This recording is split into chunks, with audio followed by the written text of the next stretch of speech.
සුබ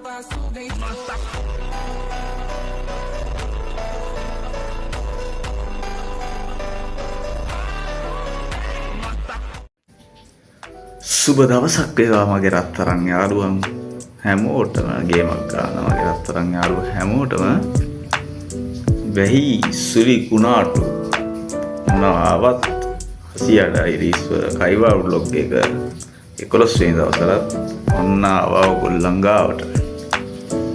අපි අද බලමු මොනවද තියෙන්නේ බලන්න කියලා. අපි එනම් අද කතා කරන්නේ chart pattern දාන මේ පළවෙනි chart pattern එක ගැන. ඒ chart pattern එක මොකද්ද?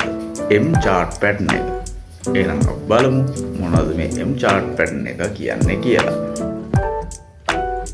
මචං M chart pattern එක කියන්නේ මචං දැන් මාගට් එක පහළ සිට ඉහළට ඇවිල්ලා මේ ඔයගලන්ට තියෙන්නේ chart pattern තුනක් පහළ සිට මාගට් එක ඉහළට ඇවිල්ලා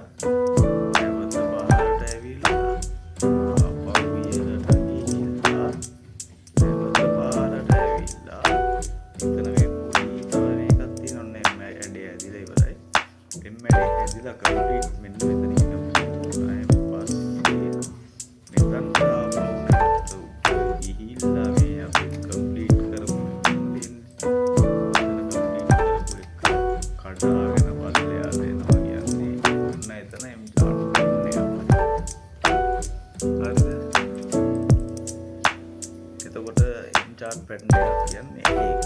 හරිද? එතකොට මචං chart pattern එකක මෙන්න මේ මෙතන M එක හැදිලා මෙතන මේ M එක හැදිලා මෙතන M එක හැදිලා කම්ප්ලීට් වෙනවා. අපි මෙතනින් එන්ට්‍රියක් කරගන්නේ නැහැ.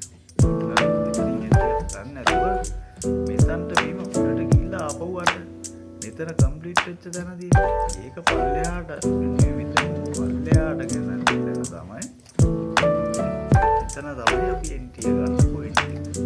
අපි මේ මෙතන කොටු කරලා තියෙන එකට කියනවා රීටෙස්ට් එක කියලා. මේ රීටෙස්ට් එක කරලා ඉවසගෙන ඉන්නවා.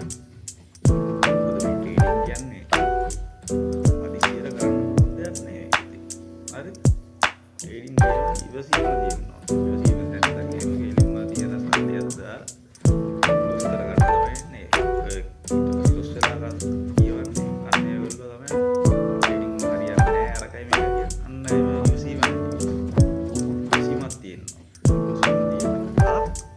අපිට මේකේ ඉස්සරහට යන්න පුළුවන්. බලාගෙන ඉන්නවා රීටෙස්ට් එකක් කරලා.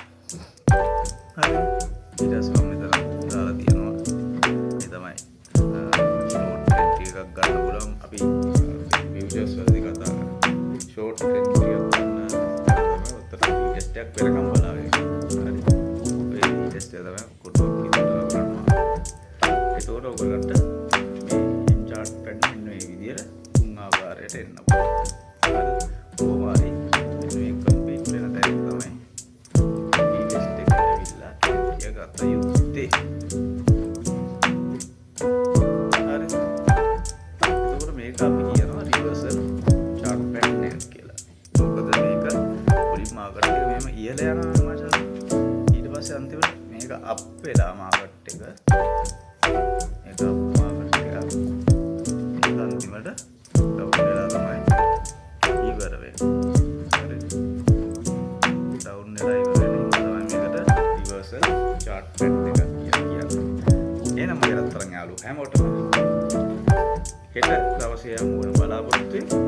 අද සමු ගන්නවා අසියලයිරිස් එකේ ලොන් බ්ලොග් එකෙන් දවස් 11 වෙනි දවසේ සමු ගන්නවා වැස්ස කුණාටු කියන්නේ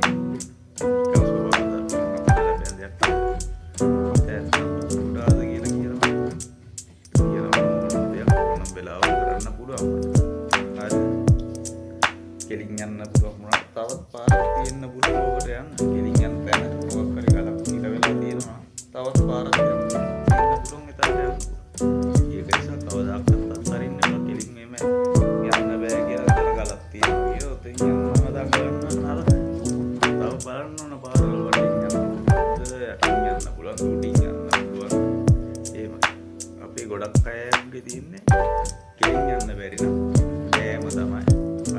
පාරවල් යන්නේ යන්න. එරින්ම තමයි යන්න බලන්නේ. ඉස්සරහ මොනවද ඉප්පත්. එතන නැත්තම් ආපහු හැල්ලෙන්න. ඒ වගේ රීඩින් කරන යාළුවෝ නම් එහෙම කරන්නේ නැහැ. ඒකට මම 100ක් ගන්නවා. විශ්වාසයක් නැති මිනිස්සු තමයි එහෙම කරන්නේ. ඒක නිසා යම්මඩ හෙටත් එන බලාපොරොත්තු වෙන්න ගන්නවා. එහෙනම් විශ්වාස තමයි යාළුවෝ. හැමෝටම අසිය ඩයිරිස් එකත් එක්ක දිගට මෙහෙට වෙලා යන්න.